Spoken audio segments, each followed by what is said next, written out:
Students, आज हम लोग इंग्लिश ग्रामर की पार्ट पढ़ेंगे। Conditional sentence, CONDITIONL, conditional sentence. Conditional sentence को शर्त युक्त वाक्य कहते हैं।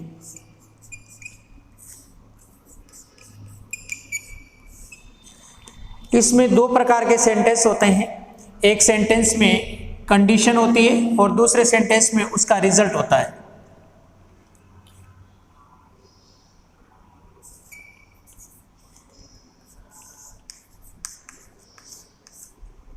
यदि वह तेज चलता है तो वह गाड़ी को पकड़ लेगा।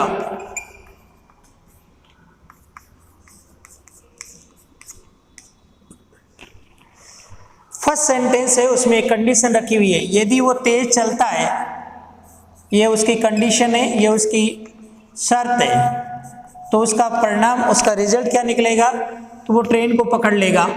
ये उसका रिजल्ट है, उसका परिणाम है। जहाँ इस तरह की सेंटेंस में कंडीशन रखी जाती है, वो सेंटेंस कंडीशनल सेंटेंस में लिखा जाएगा।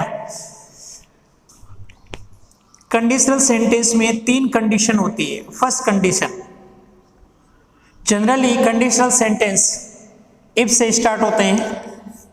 इफ का अर्थ होता है यदि। केवल इफ की जगह ऑन कंडीशन दैट आता है। इसका अर्थ भी होता है यदि। केवल इसकी जगह आता है सपोजिंग।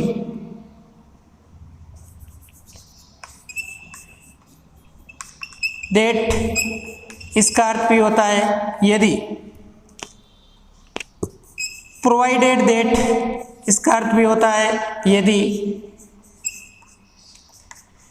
इफ की जगह वर भी आ जाता है तो इसका अर्थ भी होता है यदि, और हेड भी आता है तो इसका अर्थ होता है यदि। ये इफ की जगह अल्टरनेट वर्ड आ सकते हैं जिसका अर्थ होगा यदि। इसमें तीन प्रकार की कंडीशन है। फर्स्ट कंडीशन,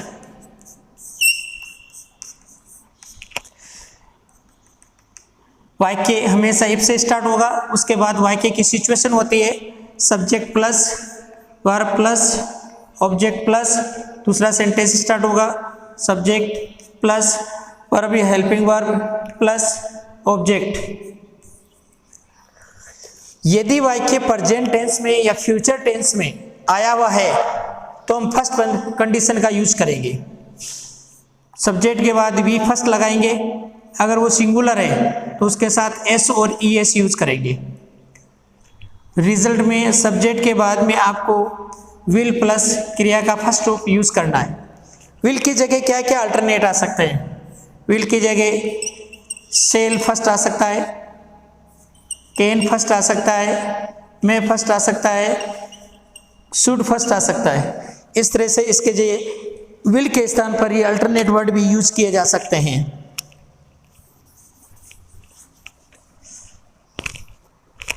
ये कंडीशन तब यूज होगी जब आपका सेंटेंस, जब आप हिंदी में वाक्य करोगे, यदि मैं रोजाना स्कूल आता हूं तो मैं अच्छे नंबर गेन करूंगा, तो ये प्रेजेंट टेंस का है।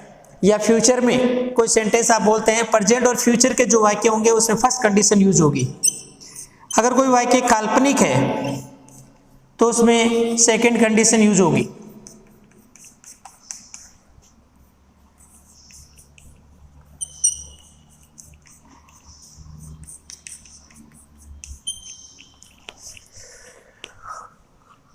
इफ, उसके बाद सब्जेक्ट होगा, उसके बाद में कंडीशन में क्रिया का सेकंड रूप आएगा।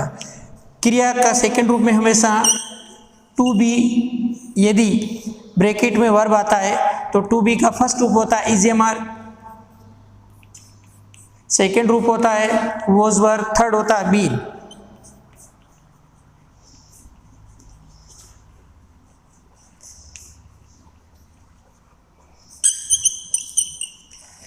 अगर टू भी आता है हमें सेकंड यूज करना तो वाज वर, और प्राय हम वर ही यूज करते हैं क्योंकि ये वाक्य काल्पनिक होते हैं।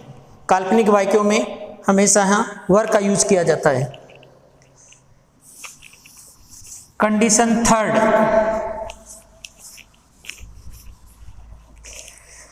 यदि वाक्य पास्ट टेंस में आया हुआ है तो तीसरी कंडीशन का यूज किया जाता है if plus subject plus had plus third plus object comma inverted comma subject plus would have V third plus object. यदि पास्ट टेंस में आप कोई वाक्य लिखते हैं और उसमें अगर आप कंडीशन लगाते हैं और उसका परिणाम लेते हैं, यदि मैं पिछले वर्ष थोड़ा सा और अधिक मेहनत करता तो मुझे और अच्छे मार्क्स गेन होते, तो वो पास्ट में तो आपको तीसरी कंडीशन का यूज करेंगे। एक एग्जांपल फर्स्ट कंडीशन के लिए आपने ऊपर सेंटेंस देखा, यदि वह तेज चलता तो वह गाड़ी पकड़ लेगा। चलता है प्रेजेंट का इंडेफिनिट, गाड़ी पकड़ लेगा फ्यूचर का इंडेफिनिट, अर्थात फर्स्ट कंडीशन यूज होगी। फर्स्ट कंडीशन को अंग्रेजी में कन्वर्ट करते हैं। सबसे पहले यदि के लिए इफ, सब्जेक्ट वह वे को कहते हैं ही, चलना को कहते हैं वॉक, सिंगुलर है तो एस और एस यूज करेंगे वॉक्स, तेज को कहते हैं क्विकली, तो की अंग्रेजी होती है अंग्रेजी में कोमा। सेकंड सेंटेंस में सबसे पहले सब्जेक्ट ही, विल, अगर ही की जगह आई और वी होता है आप सेल भी यूज किया कर सकते हैं। क्रिया का फर्स्ट पकड़ने को कहते हैं कैच, इसको पकड़ सकते हैं द ट्रेन। ये सेंटेंस फर्स्ट कंडीशन में आता है। कई बार सेंटेंस को वो उल्टा लिख के आपको करेक्ट ऑफ द वर्ब में इस तरह से पूछा जा सकता है, इधर वाला वाक्य इधर दे देते हैं, इधर का इधर दे देते हैं, फिर आपसे correct of the verb use किया करवाया जाता है, तो भी आप कंडीशनल सेंटेंस में इजी गोइंग में कर सकते हैं। सेंटेंस अभी आपने देखा था वो था he walks quickly, he blank the train, bracket में आपको दे देते हैं कैच। अपने को पता लग गया है कि ये वाक्य कंडीशनल सेंटेंस का, कंडीशनल सेंटेंस में फर्स्ट कंडीशन का है, तो कंडीशन की जगह वाक्य प्रॉपर है, अपडेट है, और रिजल्ट की जगह वाक्य को हमें करेक्ट ऑफ द वर्ब भरने के लिए कहा गया है। सब्जेक्ट प्लस क्रिया का फर्स्ट रूप एस और एस लगा हुआ है, दूसरे में विल और फर्स्ट यूज करेंगे विल, और फर्स्ट आपका ब्रैकेट में लिखा हुआ है कैच। अगर आप कंडीशन में करेक्ट ऑफ द वर्ब भरवाया जाता, यहाँ ब्लैंक होता और यहाँ वॉक होता, तो आपको पहले तो जज करना होता है कि ये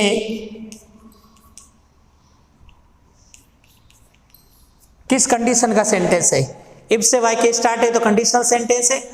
कंडीशनल सेंटेंस में इधर विल और फर्स्ट है, विल और फर्स्ट है तो फर्स्ट कंडीशन का है, तो उधर रिजल्ट है, दे रहा आपका कंडीशन क्या रहती, वी फर्स्ट प्लस एस और एस, वी फर्स्ट ब्रैकेट में वॉक लिखेंगे, सिंगुलर है तो एस और एस यूज करेंगे।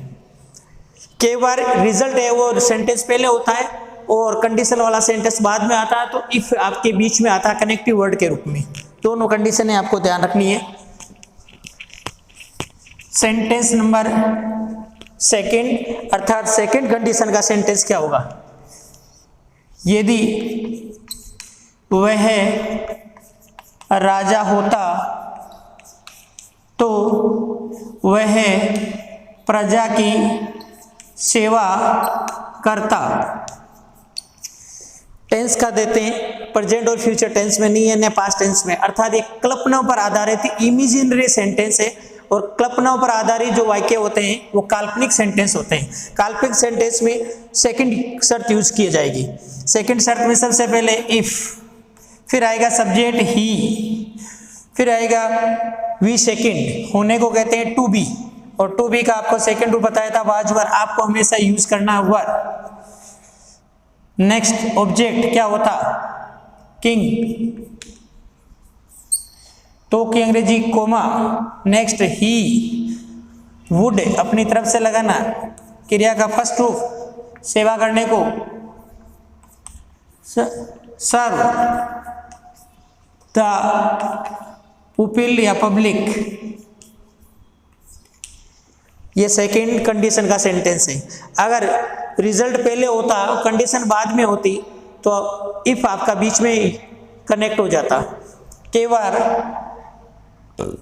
इफ को वर्ब को इफ की जगह भी रखा जा सकता है। कंडीशन थर्ड, एग्जाम्पल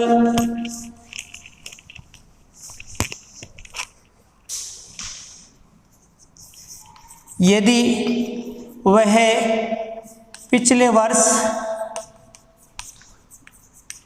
कठिन मेहनत करता तो वह अच्छे नंबर प्राप्त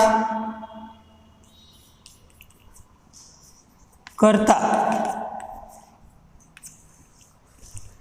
पास्ट टेंस का है, पास्ट टेंस में थर्ड कंडीशन होती है use. Past tense third condition use होती है। सेकंड कंडीशन काल्पनिक सेंटेंसों में यूज की जाती है। और फर्स्ट कंडीशन प्रेजेंट टेंस और फ्यूचर टेंस में यूज की जाती है। अब थर्ड कंडीशन में यूज करेंगे। सबसे पहले आएगा यदि के लिए इफ सब्जेक्ट होगा वह को ही, हेड और थर्ड, हेड ये थर्ड होगा मेहनत करने को, वर्क का तीसरा वर्कड, कठिन को कहते हैं हार्ड, पिछले वर्ष को कहते हैं लास्ट ईयर, कोमा वह ही वुड हैव, क्रिया का थर्ड प्राप्त करने को गेट का गोट, अच्छे नंबर को कहेंगे गुड मार्क्स। इस प्रकार कंडीशनल सेंटेंस का यूज किया जाता है। कंडीशनल सेंटेंस में तीन कंडीशन होती है। यह वाक्य हमेशा इफ से स्टार्ट होता है। पहली कंडीशन प्रेजेंट और फ्यूचर टेंस में यूज की जाती है। सेकंड कंडीशन है काल्पनिक सेंटेंस और कल्पनाओं पर आधारित वाक्य में यूज की जाती है। और थर्ड कंडीशन है पास्ट टेंस में यूज की जाती है। Thank you.